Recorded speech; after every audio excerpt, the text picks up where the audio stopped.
It's transfer deadline day. Arsenal, however, aren't looking too likely to get many incomings done, if any. Meanwhile, there are a number of outgoings, more perhaps than we expected, that we need to discuss. This is the Arsenal Transfer Show on the final day of the January window.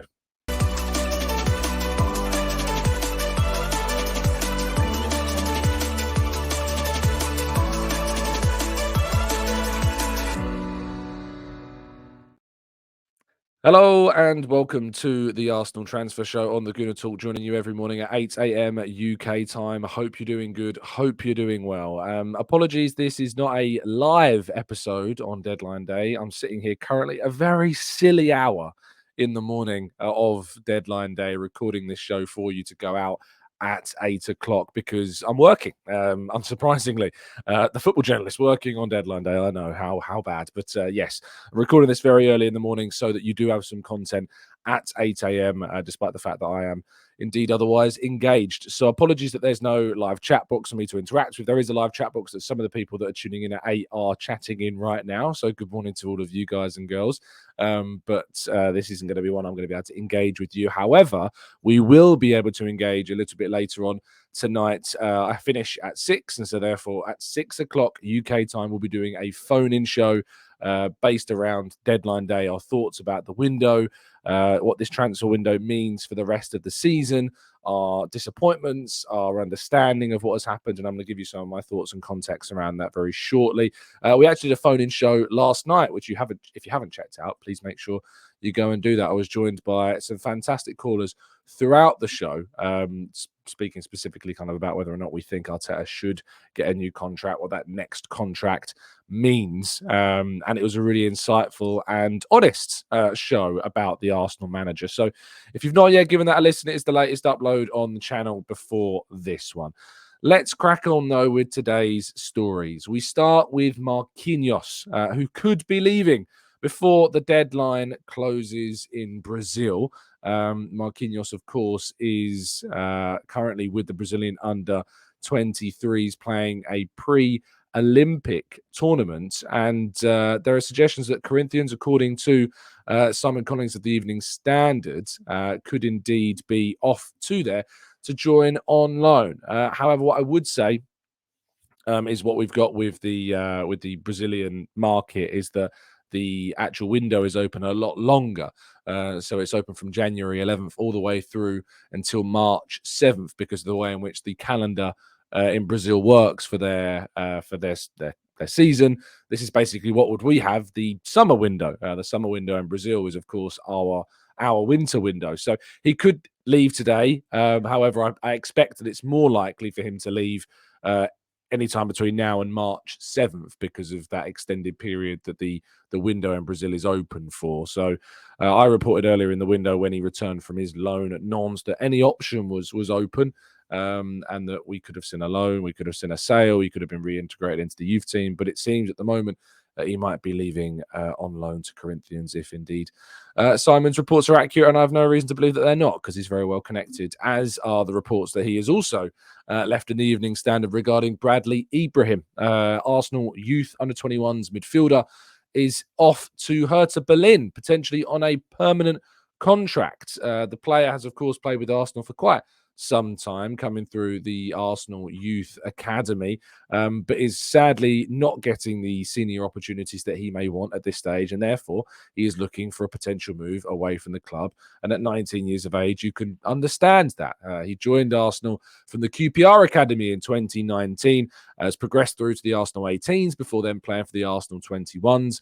He's played 8 times so far in the PL2 this season, scoring once and got 4 assists. He's got plenty of talent and has been training with the Arsenal first team. However, Luis Miles Lewis Skelly is, sadly for him at least, ahead now, seemingly in the pecking order, despite being of a much younger age. Lewis Skelly has now turned 17 and signed that professional contract with Arsenal after renewing and being ahead of Bradley Ibrahim in the pecking order for a pathway to the senior team.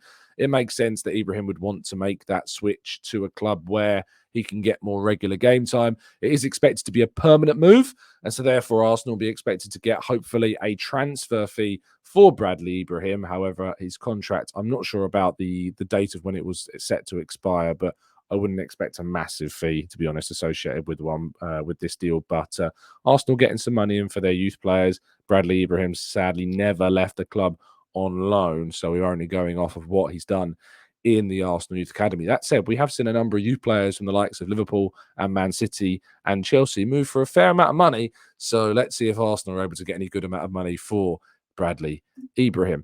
Another exit, and perhaps one more surprising than what most fans would have expected, is the departure of Lino Sousa. He is to be sold to Aston Villa on a permanent contract. There is expectations, according to George Bird, that he will then leave on loan to a championship side. The club told me that this deal is indeed expected to happen, and there is no information yet about whether there is what the transfer fee is, or if there's a sell-on clause or anything like this. We don't know the finer details of this deal at the moment, but I think it's one that actually came as a bit of a surprise to Arsenal supporters yesterday when the news dropped. It was a surprise to me, I'll be honest. I really didn't think that Lino Sousa would be leaving this early. I thought if he was going to leave, it would probably be more in the summer. But if Aston Villa are coming in for the player, I'd be hopeful that we're getting a relatively decent fee for the player actually during this transfer window. I can understand why he would want to move. Arsenal's left-back position is very congested. We've got currently Alexander Zinchenko playing there. Jakub Kiwior can play there. When Tomiyasu comes back from the Japanese, from the Japanese national side and the Asia Cup, of course, I'll have another player that can play there. And when Jurrien Timber recovers from his long-term injury, there will be another player that can actually play in that position as well. And not to mention the fact that when Kieran Tierney returns from his loan in the summer, that would be another player that can play at left back in this Arsenal team. Could he have been loaned sooner? Could he have been given an opportunity sooner? Potentially. However, it hasn't stopped there being Premier League interest in the player, and the hope will be that any potential fee is of a level that it's a reason as to why Arsenal were convinced, of course, to allow Lino Sousa to leave the club.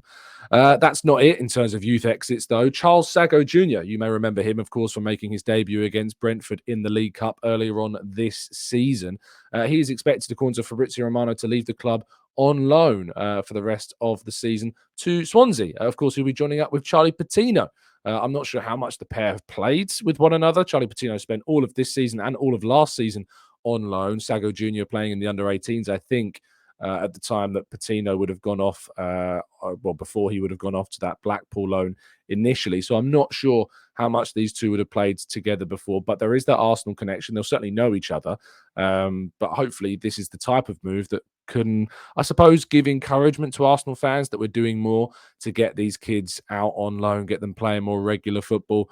And there's always some criticism, I think, around Arsenal's loan prerogatives because we're not as proactive as maybe we should be in getting some of these kids out on loans. But that's because we've been burned a number of times by loan deals, which sadly have not been able to give players the amount of minutes that we've wanted them to get. Think about Omar Rekic, who went off to Sparta Rotterdam last season, barely played a single minute of football. He went to Wigan and he's played plenty more, and he's actually returned to the club now, unless there's any deadline day deals that happen with him. But yes, Charles Sago Jr., we hope will get plenty of minutes whilst with Swansea, but at the moment he is not getting those minutes I suppose he's getting the minutes in the Arsenal U team, but the expectation he's not going to get those minutes in the senior team any more than he has done already. So best of luck to Charles Sago Jr., and hopefully he can return to Arsenal in the summer after getting plenty of experience at the senior level. Now, it is, of course, deadline day, and we're going to end the show with our predictions and thoughts because we can't do a part two with your questions, sadly. Cedric, of course, looks like the most likely senior player to leave the club. That said, of course, the Turkish window does extend beyond the end of today and into February by a week or so. And so Arsenal will have more time to discuss a potential transfer with either of Galatasaray or Besiktas, who have both shown interest in the player. There is still time, of course, and Galatasaray, I'm told, have not got Cedric at the top of their list. They have a number of other players that they're interested in as well. But we'll have to wait and see if indeed the deadline day deal is done for Cedric, or if indeed it goes on a little bit longer into February. Regarding other outgoings, I'm not expecting that Mohamed El Neni will leave. I think he will now stay with us until the end of the season. I'm not expecting any other players to leave in the senior group between now and the end of today's deadline. And regarding incomings, which of course is the bigger question from Arsenal fans, again, unless there is a massive, massive shock today and Arsenal suddenly spark into life with a loan move for a player, which would be the only deal that I'd really be hopeful of Arsenal getting done. But it doesn't seem all that likely. Mikel Arteta came out in his press conference, of course, and spoke about that. He spoke to TNT Sports and said that it wasn't really possible for them to do the deals that they wanted to do, so they decided not to do anything. And I think that's fair. You have to be able to do the deals that you want to do, not just doing deals for the sake of it. There's no point bringing in a player on loan that's not of the requisite quality that can reinforce and add the amount of quality that you want, especially when there's complaints about not giving youth players enough chances. You don't want to block that pathway even more with somebody that's not good enough actually to play in the first team, when instead you can give players like Will Walters, for instance, an opportunity if that need arose. So yes, that's deadline day. It's not expected to be too exciting, I'm afraid, but we will, of course, be doing a phone-in show, as I say, at 6 o'clock UK time with you guys and girls. If you would like to jump on the show and give your thoughts on the deadline, on the January transfer window, on your thoughts around how Arsenal have handled their transfers, both incomings and outgoings, your frustrations, your thoughts. Maybe we can have a bit of a debate about things and put your mind at ease in some cases also. But I hope you've appreciated me getting up at super early o'clock in the morning to record this show to go out at 8 a.m. for you. But please do drop a like on the video and subscribe. I should tell you before we do wrap things up that, of course, there is still the competition going on to a signed Bergkamp shirt, but there are only, at the time of recording, 9 tickets left. So do make sure that you get involved. You can win a signed and framed Dennis Bergkamp shirt with a little built-in TV playing his highlights, as well as plenty of instant win prizes if they've not been won already. Link down in the description for that one. Do not miss out on your chance to do that. Thank you so much for listening. Have a fantastic day. I will see you this evening for the phone in. Hopefully my voice has recovered. You can probably tell it's a little bit gravelly this morning. That's because I'm recording at an extra early time, so I've not had a chance to wake it up all that much. But thank you for listening. I'll see you again very soon. Stay safe, stay well, stay happy, and as always, up the Arsenal.